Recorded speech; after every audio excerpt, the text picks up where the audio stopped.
આધુનિકતા અને માનસિક ઉપચાર. બીમારી અથવા નુકસાન અથવા ઠેસ પહોંચાડનારી કોઈ વસ્તુમાં વિશ્વાસ કરવો મૂર્ખતા છે. સંપૂર્ણ સ્વાસ્થ્ય, સમૃદ્ધિ, શાંતિ, દોલત અને દેવી માર્ગદર્શનમાં વિશ્વાસ કરો. જે કઈ વસ્તુ છે તે ઉપચાર કરે છે. આ ઉપચારક શક્તિ ક્યાં અને કેવી રીતે કામ કરે છે? બધા સવાલ ખૂબ મહત્વના છે. એમનો એક જ ઉત્તર છે: ઉપચારક શક્તિ પ્રત્યેક મનુષ્યના અવચેતન મનમાં નિવાસ કરે છે અને રોગીના બદલાયેલા માનસિક દ્રષ્ટિકોણથી આ સક્રિય થઈ જાય છે. કોઈ પણ માનસિક કે ધાર્મિક વૈજ્ઞાનિક ઉપચારક, મનોવૈજ્ઞાનિક, મનોવિશ્લેષક કે ડોક્ટરે ક્યારેક કોઈ દર્દીને ઠીક નથી કર્યો. એક જૂની કહેવત છે, ડોક્ટર ઘા પર પટ્ટી બાંધે છે, ઈશ્વર તેને ઠીક કરે છે. મનોવૈજ્ઞાનિક કે મનોવિશ્લેષક દર્દીના માનસિક અવરોધને હટાવીને પ્રભાવી પરિવર્તન લાવે છે, જેથી ઉપચારક સિદ્ધાંત સક્રિય થઈ શકે છે અને રોગી ફરીથી સ્વસ્થ થઈ શકે છે. આ જ પ્રકારે સર્જન શારીરિક અવરોધ હટાવે છે, જેથી ઉપચારક પ્રવાહ સામાન્ય ઢંગથી કામ કરી શકે છે. કોઈપણ ડોક્ટર, સર્જન કે માનસિક વિજ્ઞાનનો પ્રયોગ કરનાર પૂરી રીતથી એ દાવો નથી કરી શકતો કે એણે દર્દીને ઠીક કરી દીધો. ઉપચારક શક્તિ એક જ છે, જો કે એને ભિન્ન ભિન્ન નામોથી ઓળખવામાં આવે છે: પ્રકૃતિ, જીવન, ઈશ્વર, રચનાત્મક જ્ઞાન. પરંતુ વાસ્તવિકતામાં આ બધા અવચેતન શક્તિની તરફ ઈશારો કરવાની ભિન્ન ભિન્ન રીતો છે. તમે જાણો છો કે આપણે ખુદમાં ઉપસ્થિત ઉપચારક જીવન સિદ્ધાંતના પ્રવાહના માનસિક, ભાવનાત્મક અને શારીરિક અવરોધોને કેટલાય પ્રકારોથી હટાવી શકીએ છીએ. તમારા અવચેતન મનમાં રહેતો આ ઉપચારક સિદ્ધાંત તમને બધા માનસિક અને શારીરિક રોગોથી સ્વતંત્ર કરી શકે છે અને કરશે. બસ શરત એ છે કે તમે અથવા કોઈ બીજો મનુષ્ય એને યોગ્ય દિશા આપે. આ ઉપચારક સિદ્ધાંત બધા મનુષ્યોમાં કામ કરે છે, ભલે જ એમનો પંથ, રંગ કે જાતિ અલગ અલગ હોય. એનો પ્રયોગ કરવા અને લાભ લેવા માટે તમારે કોઈ વિશેષ ચર્ચના સદસ્ય બનવાની જરૂરત નથી. તમારું અવચેતન તમારા હાથના બળેલા કે કપાયેલા હિસ્સાને ઠીક કરી દેશે, ભલે જ તમે નાસ્તિક કે સંશયવાદી છો. આધુનિક માનસિક ચિકિત્સા આ સત્ય પર આધારિત છે કે જેવો તમારો વિશ્વાસ હશે, તમારા અવચેતન મનની અમર્યાદિત બુદ્ધિમત્તા અને શક્તિની પ્રતિક્રિયા પણ એવી જ હશે. માનસિક વિજ્ઞાનનો પ્રયોગ કરનારા લોકો કે પાદરી બાઇબલના આદેશને પાલન કરે છે, એટલે તેઓ પોતાના રૂમમાં જઈને દરવાજા બંધ કરી લે છે, જેનો અર્થ એ છે કે તેઓ પોતાના મસ્તિષ્કને સ્થિર કરી લે છે કે શિથિલ કરી લે છે અને મર્યાદિત ઉપચારક શક્તિ વિશે વિચારવા લાગે છે. તેઓ પોતાની અંદર ઉપસ્થિત પોતાના મસ્તિષ્કના દ્વાર બધા બાહ્ય વ્યવધાનો તથા વસ્તુઓ માટે બંધ કરી લે છે. પછી તેઓ પોતાનો આગ્રહ કે ઈચ્છા પોતાના અવચેતન મનને કે વિશ્વાસની સાથે બતાવે છે કે તેમના મસ્તિષ્કનું જ્ઞાન તેમને સાચો ઉત્તર આપશે. જાણવાનું સૌથી અદ્ભુત વાત એ છે કે ઇચ્છિત પરિણામની કલ્પના કરો અને તેની વાસ્તવિકતાને મહેસૂસ કરો. અમર્યાદિત જીવન સિદ્ધાંત તમારી ચેતન પસંદગી અને તમારી ચેતન આગ્રહ પર પ્રતિક્રિયા કરશે. આ જ એ વાક્યનો અર્થ છે કે વિશ્વાસ રાખો કે તમને મળી ગયું છે અને તમને મળી જશે. પ્રાર્થના ચિકિત્સાનો પ્રયોગ કરતા સમયે આધુનિક મનોવૈજ્ઞાનિક આ જ કામ કરે છે. ઉપચાર પ્રક્રિયા. વિશ્વની પ્રત્યેક વસ્તુમાં ફક્ત એક જ ઉપચારક સિદ્ધાંત કામ કરી રહ્યો છે, ભલે તે બિલાડી, કૂતરો, ઝાડ, ઘાસ, હવા, ધરતી હોય, કેમ કે પ્રત્યેક વસ્તુ સજીવ છે. આ જીવન સિદ્ધાંત પ્રાણી, વનસ્પતિ અને ખનિજ સામ્રાજ્યોમાં સહજ બોધ અને વિકાસના નિયમના રૂપમાં કામ કરે છે. મનુષ્ય જીવન સિદ્ધાંત વિશે ચેતન રૂપથી જાગૃત હોય છે. આથી આપણે ખુદને અગણિત રીતોથી લાભ પહોંચાડવા માટે એનો સચેતન પ્રયોગ કરી શકીએ છીએ. આ સિદ્ધાંતનો પ્રયોગ કરવાની કેટલીય ભિન્ન રીતો, ટેકનિકો અને વિધિઓ છે, પરંતુ ઉપચારની ફક્ત એક જ પ્રક્રિયા છે. તે એ છે કે તમારા વિશ્વાસના અનુરૂપ જ તમને પરિણામ મળશે. વિશ્વાસનો નિયમ. બધા ધર્મ વિશ્વાસના રૂપ છે અને આ વિશ્વાસ કેટલાય પ્રકારથી સ્પષ્ટ કરવામાં આવે છે. જીવનનો નિયમ વિશ્વાસ છે. ખુદ વિશે, જીવન અને બ્રહ્માંડ વિશે તમારો વિશ્વાસ શું છે? જેવો તમારો વિશ્વાસ હશે તેવું જ તમને મળશે. વિશ્વાસ મસ્તિષ્કનો એક વિચાર છે, જેના કારણે અવચેતન શક્તિ આદત બનેલી વિચારસરણી અનુસાર જીવનના બધા ક્ષેત્રોમાં ઉતરે છે. તમે મહેસૂસ કરશો કે જ્યારે બાઇબલ વિશ્વાસનો ઉલ્લેખ કરે છે તો આ કોઈ અનુષ્ઠાન, સમારોહ, રૂપ, સંસ્થા કે ફોર્મ્યુલા વિશ્વાસ વિશે નથી કહી રહ્યું. એ તો ખુદ વિશ્વાસ વિશે જણાવે છે. મસ્તિષ્કનો વિશ્વાસ જ તમારા મસ્તિષ્કનો વિચાર છે. જો તમે વિશ્વાસ કરો છો તો એના માટે પ્રત્યેક વસ્તુ સંભવ છે. જે વિશ્વાસ કરે છે, જે ઠેસ કે નુકસાન પહોંચાડે છે તેવી કોઈ વસ્તુમાં વિશ્વાસ કરવો મૂર્ખતાપૂર્ણ છે. ધ્યાન આપો કે વસ્તુમાં તમે વિશ્વાસ કરો છો તે તમને નુકસાન કે ઠેસ નથી પહોંચાડતી. એ તો તમારા મસ્તિષ્કનો વિશ્વાસ કે વિચાર છે જે પરિણામ ઉત્પન્ન કરે છે. તમારા બધા અનુભવ, બધા કાર્ય તથા જીવનની બધી ઘટનાઓ તેમજ પરિસ્થિતિઓ તમારા જ વિચારની પ્રતિક્રિયાઓ અને પ્રતિબિંબ છે. ચેતન અને અવચેતન સંયુક્ત કાર્ય અને વૈજ્ઞાનિક રીત. પ્રાર્થના ચિકિત્સા મસ્તિષ્કના ચેતન અને અવચેતન સ્તરોનું કર્મબદ્ધ, સામંજસ્યપૂર્ણ અને બુદ્ધિમત્તાપૂર્ણ કાર્ય છે, જેને કોઈ નિશ્ચિત ઉદ્દેશ માટે વિશેષ રૂપથી નિર્દેશિત કરવામાં આવે છે. વૈજ્ઞાનિક પ્રાર્થના કે પ્રાર્થના ચિકિત્સા માટે તમને ખબર હોવી જોઈએ કે તમે શું અને કેમ કરી રહ્યા છો.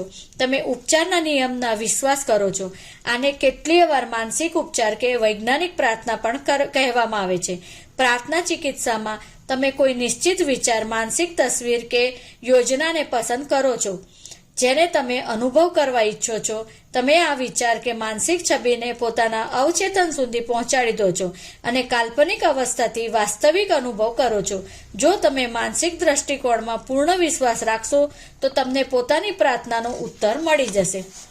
પ્રાર્થના ચિકિત્સા કોઈ વિશિષ્ટ ઉદ્દેશ માટે માનસિક કર્મ છે. જો તમે પ્રાર્થના ચિકિત્સાથી કોઈ સમસ્યાના ઉપચારનો નિર્ણય કરો છો, તમારી સમસ્યા કે બીમારી ભલે તે જે પણ હોય, તમારા અવચેતન મનમાં રહેતા ભયંકર નકારાત્મક વિચારોના કારણે ઉત્પન્ન થઈ છે. જો તમે પોતાના મસ્તિષ્કથી આ વિચારોની સફાઈ કરી દો તો તમે ઠીક થઈ જશો. તમે પોતાના અવચેતન મનની ઉપચારક શક્તિની તરફ વળો છો. તમે ખુદને એની અમર્યાદિત શક્તિ અને બુદ્ધિમત્તા યાદ અપાવો છો. આ પ્રત્યેક બીમારીનો ઉપચાર કરવામાં સક્ષમ છે. જ્યારે તમે સત્યો પર સતત વિચારો છો તો તમારો ભય ધીમે ધીમે ઓછો થવા લાગે છે. આ સત્યોની યાદ ખોટા વિશ્વાસોથી ઝઝૂમે છે અને અંતે એમને પરાસ્ત કરી દે છે. જ્યારે તમે એ ઉપચાર માટે આભાર વ્યક્ત કરશો તો એ પણ જાણતા હશો કે આ અવશ્ય થશે. પછી તમે પોતાના મસ્તિષ્કને એ સમસ્યાથી ત્યાં સુધી દૂર રાખો છો જ્યાં સુધી કે થોડા સમય પછી તમારા મનમાં ફરીથી પ્રાર્થના કરવાની ઈચ્છા પ્રબળતાથી મહેસૂસ નથી થતી. પ્રાર્થના કરતા સમયે તમે નકારાત્મક સ્થિતિઓને સહેજ પણ શક્તિ નથી આપવા દેતા અથવા પળભર માટે પણ એ નથી વિચારતા કે ઉપચાર નહીં થાય. આ પ્રકારના માનસિક દ્રષ્ટિકોણથી ચેતન અને અવચેતન મનનો સામંજસ્યપૂર્ણ મેળ બને છે જે ઉપચારક શક્તિને સક્રિય કરી દે છે. વિશ્વાસ ઉપચારની કાર્યપ્રણાલી. જેને મનુષ્ય વિશ્વાસ ઉપચારના નામથી ઓળખે છે તે હકીકતમાં બાઇબલમાં બતાવવામાં આવેલો વિશ્વાસ નથી, જેનો અર્થ ચેતન અને અવચેતન મનમાં આપસી સંબંધોનું જ્ઞાન થાય છે. વિશ્વાસ ઉપચારક તે મનુષ્ય હોય છે જે ઉપચારમાં સામેલ શક્તિઓની વૈજ્ઞાનિક સમજ વગર ઉપચાર કરે છે. જે પણ થઈ શકે છે તે ઉપચારની વિશેષ ક્ષમતાનો દાવો કરે છે અને એનામાં અથવા એની શક્તિઓમાં રોગીનો આંધળો વિશ્વાસ એને ઠીક કરી દે છે. દુનિયાભરમાં પારંપરિક ઉપચારક પોતાના રોગીઓને નૃત્ય, મંત્રો અને આત્માઓને બોલાવીને ઠીક કરે છે. બની શકે કે કોઈ મનુષ્ય કોઈ સંતના સ્મૃતિચિહ્ન સ્પર્શીને, ખાસ તાવીજો બાંધીને, અગરબત્તી કે ધૂપ પ્રગટાવીને કે વિશેષ જડીબુટ્ટીના ઉકાળા પીને સ્વસ્થ થઈ ગયો હોય. જે પણ વસ્તુ રોગીને એ રીતે કે પ્રક્રિયાનો સાચો વિશ્વાસ અપાવશે તે ઉપચારકને અધિક સંભવ બનાવી દેશે. જો કોઈ વસ્તુ તમને ભય અને ચિંતાથી હટાવીને વિશ્વાસ અને આશા તરફ લઈ જશે તો તમારો ઈલાજ શક્ય કરી દેશે, કેમ કે એમના સિદ્ધાંત પરિણામ આપે છે. આથી તે સાચા અને સત્ય છે. જેમ કે આપણે પહેલાં જોઈ ચૂક્યા છીએ કે સત્ય નથી હોઈ શકતા. આંધળો વિશ્વાસ કઈ રીતે કામ કરે છે, જેના વિશે ફ્રેન્ચ એન્ટન મેસ્મરે બતાવ્યું કે 1776માં એમણે પોતાના દર્દીઓના શરીરને ચુંબકથી સારવાર કરવાનો દાવો કર્યો હતો. પછીથી એમણે ચુંબક છોડીને દર્દીને થોડા અંતર પર પોતાના હાથ ફેરવીને ઈલાજ કર્યો. આ નવી ટેકનિકની સફળતાને સમજવા માટે મેસ્મરે પ્રાણી ચુંબકીયતાનો સિદ્ધાંત આપ્યો. એમણે બતાવ્યું કે આ દ્રવ્ય આમ તો પૂરા બ્રહ્માંડમાં ફેલાયેલું છે, પરંતુ મનુષ્યના શરીરમાં સૌથી સક્રિય છે. આ ચુંબકીય દ્રવ્ય એમના હાથોથી બીમાર શરીરની તરફ સંપ્રેષિત થાય છે અને પ્રાણી ચુંબકીયતાનું આ સ્થાનાંતરણ એમનો ઉપચાર કરી દે છે. જો હજારો લાખો મનુષ્ય એમની પાસે આવવા લાગ્યા અને કેટલાય અદ્ભુત ઉપચારોનો દાવો કરવામાં આવ્યો. પેરિસની સરકારે મેસ્મરના ઈલાજોની તપાસ માટે એક કમિટી ગઠિત કરી. આ કમિટીમાં પ્રખ્યાત ચિકિત્સક અને એકેડમી ઓફ સાયન્સના સદસ્ય હતા, જેમાં બેન્જામિન ફ્રેન્કલિન પણ સામેલ હતા. સઘન તપાસ પછી આયોગે સ્વીકાર કર્યો કે મેસ્મરે બીમારોને ખરેખર ઠીક કર્યા હતા. જોકે એ પણ કહેવામાં આવ્યું કે એમના ચુંબકીય દ્રવ્ય સિદ્ધાંતને સાચો સાબિત કરવું એક પણ પ્રમાણ નથી, બલકે ઈલાજ દર્દીઓની કલ્પનાના કારણે થયો હતો. મેસ્મરને જ્યારે નિર્વાસિત કરી દેવામાં આવ્યા તો સન 1815માં એમનું મૃત્યુ થઈ ગયું. ઇંગ્લેન્ડમાં માન્ચેસ્ટરના ડી જેમ્સ બેડે એ સાબિત કરવાનું બીડું ઉઠાવ્યું કે ચુંબકીય દ્રવ્યોનો ડી મેસ્મરના ઉપચારોથી કોઈ લેવા દેવા ન હતો. ડી બેડે મેળવ્યું કે રોગીને સૂચન આપીને સંમોહિત તંદ્રા કે નિંદ્રામાં મોકલી શકાતો હતો. રોગીઓના સંમોહિત તંદ્રામાં રહેતા સમયે તે કેટલાય અદ્ભુત પરિણામ ઉત્પન્ન કરવામાં સફળ થયા. એમણે શ્રેય મેસ્મરે પ્રાણી ચુંબકીયતાને આપ્યો હતો. આ પ્રકારે આ બધા ઉપચાર નિસંદેહ રોગીઓની સક્રિય કલ્પના અને અવચેતન મનને આપવામાં આવેલા સ્વાસ્થ્ય સશક્ત સૂચનો દ્વારા સંભવ થયા હતા. એને અંધવિશ્વાસ કહેવો ઠીક નહીં હોય, કેમ કે ના તો દર્દી ના તો ઉપચારક એ સમજ હતી કે આ ઉપચાર કેવી રીતે થયો. કલ્પનાવાદી વિશ્વાસનો અર્થ: મનુષ્યનું કલ્પનાવાદી અવચેતન મન એના ચેતન અથવા યથાર્થવાદી મનના નિયંત્રણમાં રહે છે. તે સૂચનો પ્રતિ પણ અતિ સંવેદનશીલ હોય છે.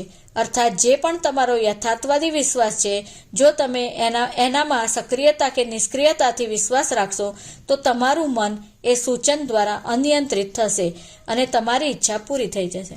માનસિક ઉપચારો માટે કલ્પનાવાદી વિશ્વાસની જરૂર હોય છે.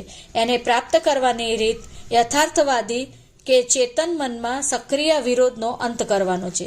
કેમ કે શરીરના પ્રભાવી ઉપચાર માટે સૌથી સારું તો એ રહેશે કે ચેતન અને અવચેતન બંને મન વિશ્વાસને પૂરી રીતે સ્વીકાર કરવાની અવસ્થામાં હોય છે, પરંતુ આ હંમેશા જરૂરી નથી હોતું.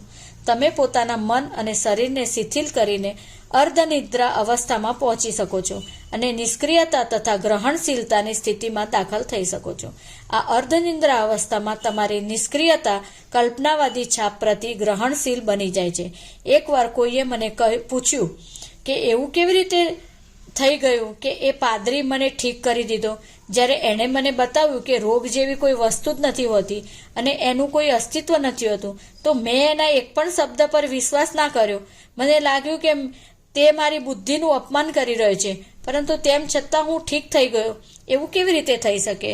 એનું સ્પષ્ટીકરણ સરળ છે, કેમ કે તે પાદરીના શાંતિદાયક શબ્દોથી શાંત થઈ ગયો અને પાદરીએ એને થોડા સમય માટે પૂર્ણ રીતે નિષ્ક્રિય અવસ્થામાં જવા, કશું જ ન બોલવા કે વિચારવાની સલાહ આપી. પાદરી પણ નિષ્ક્રિય બની ગયા. તેમણે અડધો કલાક સુધી શાંતિથી ધીમે ધીમે દ્રઢતાથી સતત કહ્યું કે આ મનુષ્યને સંપૂર્ણ સ્વાસ્થ્ય, શાંતિ, સદભાવ અને પૂર્ણતા મળી જાય. અડધા કલાક પછી એ મનુષ્યને અસીમ રાહત અનુભવાઈ અને તે ફરીથી સ્વસ્થ થઈ ગયો. ઉપચારના સમયે નિષ્ક્રિયતાના કારણે એનો કલ્પનાવાદી વિશ્વાસ પ્રગટ થઈ ગયો હતો અને પાદરી દ્વારા આપવામાં આવેલા સંપૂર્ણ સ્વાસ્થ્યના સૂચન એના અવચેતન મન સુધી પહોંચી ગયા હતા. બંને કલ્પનાવાદી મન તાલમેલમાં હતા. જો આ વ્યક્તિએ ઉપચારકની શક્તિ અને તેના સિદ્ધાંતના સાચા હોવા વિશે પોતાની શંકાઓને એ સમયે ઉભરવા દીધું હોત તો આ વિરોધી આત્મસૂચનના રૂપમાં કામ કરતું. એ સ્થિતિમાં પાદરીના સૂચન ખૂબ ઓછી અસર બતાવતા અથવા બિલકુલ અસફળ થઈ જતા. અર્ધનિદ્રા નિષ્ક્રિય અવસ્થામાં ચેતન મનનો વિરોધ ન્યૂનતમ થવાને કારણે રોગીનું અવચેતન મન પાદરીના સૂચનો પ્રતિ ગ્રહણશીલ થઈ ગયું હતું. એણે એ સૂચનોના અનુરૂપ કાર્ય કર્યું અને ઉપચાર થઈ ગયો. અનુપસ્થિત ઉપચારનો અર્થ: જો તમે લોસ એન્જલસમાં રહો છો અને તમને એ ખબર મળે છે કે તમારી માતા ન્યૂયોર્ક સિટીમાં ખૂબ બીમાર છે, સૌથી પહેલાં તમારા મનમાં આવશે કે ઘર પરિવાર અને નોકરી છોડીને એમની પાસે પહોંચી જવામાં આવે, પરંતુ ઘર પરિવાર અને નોકરી છોડીને એમની પાસે પહોંચી જાય એ શક્ય ન હોય. શું તમે પોતાની માતાને ઠીક થવાની પ્રક્રિયામાં પોતાના વિશ્વાસની શક્તિનો પ્રયોગ નહીં કરી શકો? એવું બિલકુલ નથી. ભલે તમે ભૌતિક રૂપથી ઉપસ્થિત ના હો, પરંતુ તમારી પ્રાર્થનાઓ એમના સુધી અવશ્ય પહોંચી શકે છે. રચનાત્મક મસ્તિષ્ક એક જ છે. મસ્તિષ્કનો રચનાત્મક નિયમ તમને લાભ પહોંચાડે છે. તમારે તો બસ પોતાના મનમાં સ્વાસ્થ્ય અને સામંજસ્યનો આંતરિક અહેસાસ ભરવાનો છે. એની પ્રતિક્રિયા આપમેળે થાય છે. તમારા અવચેતન મનનો આ આંતરિક અહેસાસ તમારા માતાના અવચેતન મન પર કામ કરે છે. સ્વાસ્થ્ય, સ્ફૂર્તિ અને પૂર્ણતાના તમારા વિચાર એક જ શાશ્વત કલ્પનાવાદી મનમાં કામ કરે છે. તેઓ જીવનના કલ્પનાવાદી પાસાના નિયમને ગતિમાન કરી દે છે, જે એમના શરીરમાં ઉપચારના રૂપમાં પ્રગટ થાય છે. મસ્તિષ્ક સિદ્ધાંતમાં સમય કે સ્થાનનું કોઈ મહત્વ નથી હોતું. એ જ મસ્તિષ્ક તમારા માતા અને તમારામાં કામ કરે છે. ભલે તમે ક્યાંય પણ રહો, હકીકતમાં કોઈ પણ અનુપસ્થિત ઉપચાર નથી થતો, જે ઉપસ્થિત ઉપચારનો વિરોધી હોય છે, કેમ કે શાશ્વત મસ્તિષ્ક પ્રત્યેક જગ્યાએ છે. તમે વિચાર મોકલવા કે પકડવાનો પ્રયત્ન નથી કરતા. તમારો ઉપચાર વિચારની ચેતન ગતિ છે. જ્યારે તમે સ્વાસ્થ્ય, કલ્યાણ અને આરામના લક્ષણો પ્રતિ જાગૃત બની જાઓ છો, તો આ લક્ષણ તમારી માતામાં પ્રગટ થઈ જશે. પરિણામ અવશ્ય મળશે. જ્યારે લોસ એન્જલસની એક મહિલાને ખબર પડી કે ન્યૂયોર્કમાં રહેતી એની માતાને કોરોનરી થ્રોમ્બોસિસ થઈ ગયો છે, તે પોતાની માતાની પાસે જઈ શકતી નથી. આથી તેણે પ્રાર્થના કરી, ઉપચારક શક્તિ મારી માતાની પાસે છે. એમના શરીરની સ્થિતિ, એમના વિચાર, જીવનનું એવું જ પ્રતિબિંબ છે જે પ્રકારે પડદા પર છાયાઓ પડે છે. હું જાણું છું કે પડદાની છબીઓને બદલવા માટે મારે એ વસ્તુઓને બદલવી પડશે જેમનું તે પ્રતિબિંબ બતાવે છે. હું હવે મારા મસ્તિષ્કમાં પોતાની માતા માટે પૂર્ણતા, સામંજસ્ય અને સંપૂર્ણ શ્વાસની છબી બનાવી રહી છું. જે અમર્યાદિત ઉપચારક શક્તિએ મારી માતાનું શરીર અને એમના બધા અંગો બનાવ્યા છે, તે એમના અસ્તિત્વના પ્રત્યેક પરમાણુમાં ભરાઈ રહી છે અને એમના શરીરની પ્રત્યેક કોશિકાઓથી શાંતિથી ધારા પ્રવાહિત થઈ રહી છે. ડોક્ટરોને દૈવી માર્ગદર્શન મળી રહ્યું છે. જે કોઈ મારી માતાને સ્પર્શી રહ્યું છે તેને યોગ્ય કામ કરવાનું માર્ગદર્શન મળી રહ્યું છે. હું જાણું છું કે રોગ અંતિમ સત્ય નથી. બધાનો ઉપચાર સંભવ છે. હું પ્રેમ અને જીવનના અમર્યાદિત સિદ્ધાંતથી સમર્થક છું. હું જાણું છું અને એ આદેશ આપું છું કે મારી માતાના શરીરમાં સામંજસ્ય, સ્વાસ્થ્ય અને શાંતિ વ્યક્ત થઈ રહી છે. એણે કેટલીય વાર આ પ્રાર્થના દોહરાવી. એનાથી એની માતાની હાલતમાં ઉલ્લેખનીય સુધારો થયો. એમનો હૃદયરોગ ચિકિત્સક હેરાન થઈ ગયો અને તેણે ઈશ્વરમાં પ્રબળ વિશ્વાસ માટે તેમને અભિનંદન આપ્યા. બેટીના મસ્તિષ્કના પૂર્ણ વિશ્વાસની સાથે સ્વીકાર કરવામાં આવેલા નિષ્કર્ષે શાશ્વત અવચેતન મનમાં વ્યાપ્ત રચનાત્મક ઉર્જાને સક્રિય કરી દીધી. આ એની માતાના શરીરના સંપૂર્ણ સ્વાસ્થ્ય અને સામંજસ્યના રૂપમાં પ્રગટ થઈ. બેટીએ પોતાની માતા વિશે જે વિચાર્યું એ એની માતાના અનુભવમાં અભિવ્યક્ત થયું. અવચેતન મનનું ગતિશીલ કરે. મારી એક મનોવૈજ્ઞાનિક મિત્રએ મને બતાવ્યું કે એક મહત્વપૂર્ણ અંગની બાયોપ્સીમાં કેન્સરની કેશિકાઓ મળી.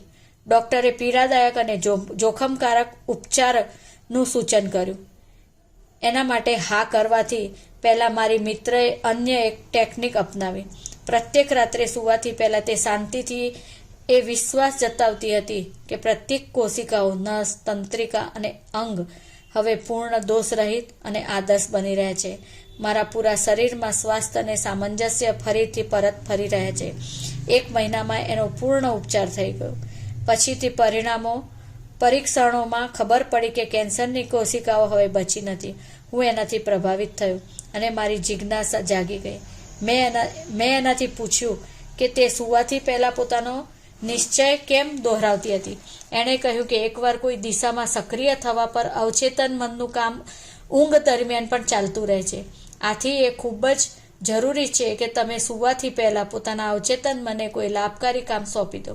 આ ખૂબ સમજદારીથી યુક્ત ઉત્તર હતો, કેમ કે પૂર્ણ સ્વાસ્થ્ય વિશે વિચારતા સમયે એણે એકવાર પણ પોતાની બીમારીનું નામ ના લીધું.